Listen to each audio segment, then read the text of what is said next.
Hello বন্ধুরা, আসসালামু আলাইকুম। আশা করি সবাই ভালো আছেন। রত্নাস ডেইলি ব্লগে আপনাদেরকে স্বাগতম। তো বন্ধুরা, গরুর মাংস নিয়ে বসলাম। আজকে 4 থেকে 5 কেজি গরুর মাংস আমি নিলাম। এখানে ভালো করে ধুয়ে পরিষ্কার করে হাঁড়িতে বসিয়ে দিলাম।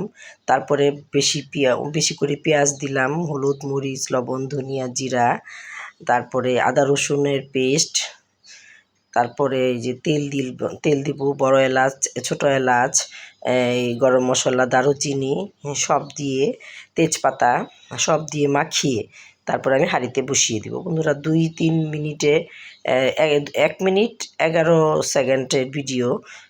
একটা গরুর মাংস রান্না করতে গেলে 2 থেকে 3 ঘন্টা সময় লেগে যায় ভালো করে রান্না করতে গেলে। সেখানে কেটে কুটে এই 1 মিনিটের মধ্যে রান্না নিয়ে আসতে হয়। তো বন্ধুরা, ভিডিওটা কেমন লাগলো, কষ্ট করে যারা ভিডিওটা দেখছেন তাদেরকে অনেক ধন্যবাদ। আর এভাবে রান্না করে খেয়ে দেখবেন।